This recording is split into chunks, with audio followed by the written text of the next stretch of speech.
Cuba, a name that conjures images of sun, sea, and a world apart from the ordinary.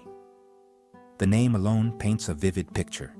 Classic cars rolling down colorful streets, the infectious rhythm of rumba music drifting through the air, and mojitos sipped lazily under the shade of swaying palm trees.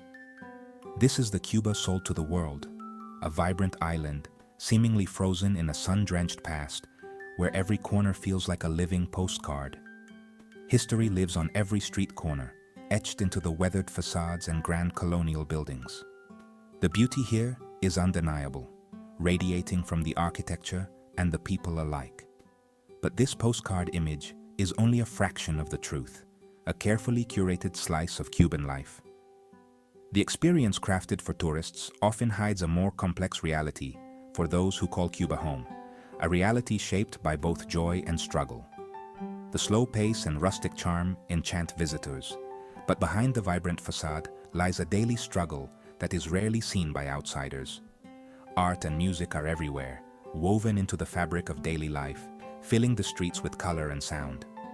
Yet, alongside this creativity, hardship and resilience are ever-present companions.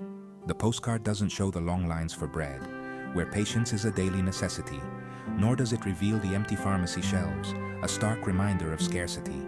It doesn't capture the quiet anxiety of a mother searching for milk for her child, or the uncertainty that shadows each day, or the frustration of a doctor without medicine, striving to heal with limited resources.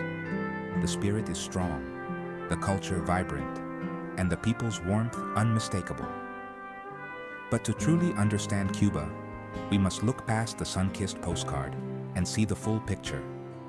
We must listen not only to the music, but to the unspoken stories of resilience, hope, and hardship that echo through every neighborhood. The beauty is real, but so are the shadows just beyond the frame, where daily life unfolds in all its complexity. To know Cuba, you must see both, the postcard and the reality, the sunshine and the shadows, woven together in the story of this remarkable island. The vintage cars, rolling museums, are Cuba's most iconic symbol, instantly recognizable and endlessly photographed. Their bright colors and polished chrome seem to capture the spirit of the island, evoking a sense of nostalgia for a bygone era. Tourists marvel at their charm, snapping photos and dreaming of the past, but for most Cubans, these cars are a necessity, not a choice. They are a lifeline, woven into the fabric of daily life. Decades of scarcity mean new cars are out of reach, so mechanics become inventors, piecing together parts from anything available. Old appliances, scrap metal, even household items. Creativity and resourcefulness are essential for survival. It's a daily battle to keep them running, not a hobby. Every drive is a testament to perseverance and ingenuity. The same story plays out in Havana's crumbling architecture, where history and hardship are etched into every wall. Visitors see poetic beauty in faded facades, but for residents, it's a struggle against decay and danger, a constant balancing act between pride and practicality. Peeling paint and leaky roofs aren't just character, they're constant reminders of what's been lost and what can't be repaired, echoing the challenges faced by generations. Families crowd into small apartments, sharing limited space and resources, adapting to circumstances with resilience and hope. The beauty that enchants visitors is, for residents, a daily challenge, one that shapes their routines and dreams. The grandeur is real, but so is the hardship behind the walls, where stories of endurance unfold every day. Cuba's charm is inseparable from its struggle, each moment of joy shadowed by the realities of survival.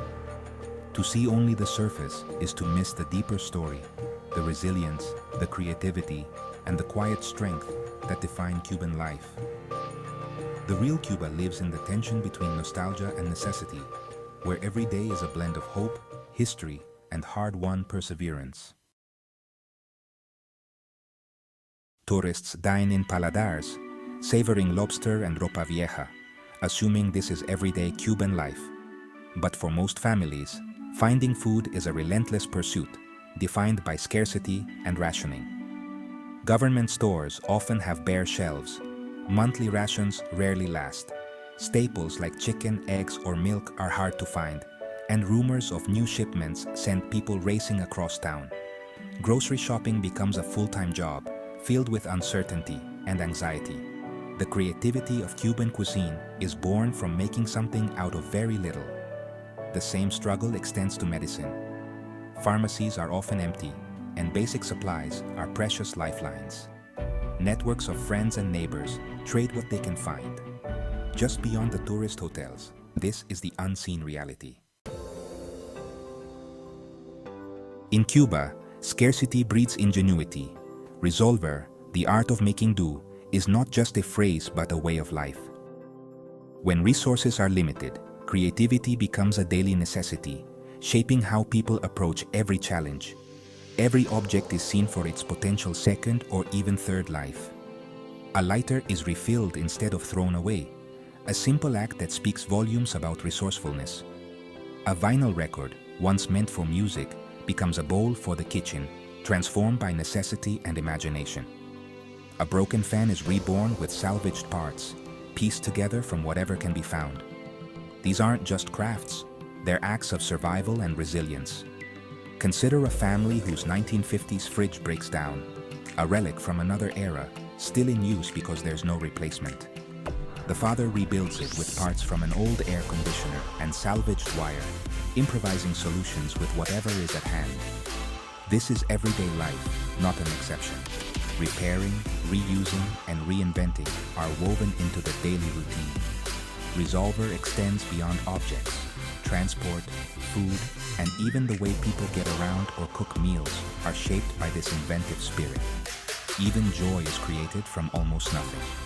Children play with homemade toys, finding happiness in what they can create together. A guitar and friends on a street corner become a celebration, music and laughter filling the air despite hardship. It's exhausting, but it's also a testament to human dignity and creativity. Each repair is a small victory. Scarcity is a demanding muse, pushing people to think differently and use every scrap to its fullest. But Cubans turn it into art, transforming limitations into beautiful, functional creations. This spirit is woven into society, binding communities together through shared effort and mutual support. It's a refusal to be defeated by limitations, a quiet determination seen in every face. It's not romanticized struggle, it's survival with ingenuity, a daily balancing act between hardship and hope. In Cuba, invention is not just a skill, it's a way of life, a testament to the enduring power of human creativity. In Cuba, the internet is a luxury, not a given. Visitors buy scratch-off cards and gather in Wi-Fi parks, but for Cubans, access is rationed and expensive. An hour online can cost a week's wages, so every minute is used with care. Public Wi-Fi means no privacy. Conversations and searches happen in the open. The digital divide limits not just connection, but access to information and opportunity. The state controls the narrative. The internet offers glimpses of other perspectives, but access is restricted and monitored. Staying in touch with loved ones abroad is a bittersweet, fleeting joy. Artists and students are cut off from the world. The longing for connection is palpable in every Wi-Fi park. In Cuba, community is the strongest safety net. Scarcity has forged deep bonds. Neighbors share what little they have, from food to medicine. The question isn't what do I need, but what do we need? Acts of kindness are daily currency. A plate of food for an elderly neighbor, milk for a baby, help with home repairs. This invisible economy of solidarity is built on trust and shared struggle. Joy is communal. Birthdays and holidays become neighborhood celebrations. Music and laughter spill into the streets, defying adversity. The true wealth of Cuba lies in its social fabric, not its economy. Survival is a team sport, and solidarity is the greatest resource. In hardship, Cubans find strength in each other. To love Cuba is to hold two truths, beauty and struggle, side by side. The real Cuba is the tension between vibrant soul and daily hardship. The people are defined not by suffering, but by their response: laughter, art, generosity, and hope. The spirit of Cuba is unbreakable, a light that endures. To truly know Cuba, we must look beyond the postcard and listen with empathy. The future is uncertain, but the people's hope is not. The greatest gift we can offer is understanding, not pity. In seeing Cuba fully, we learn about our own capacity for hope and resilience.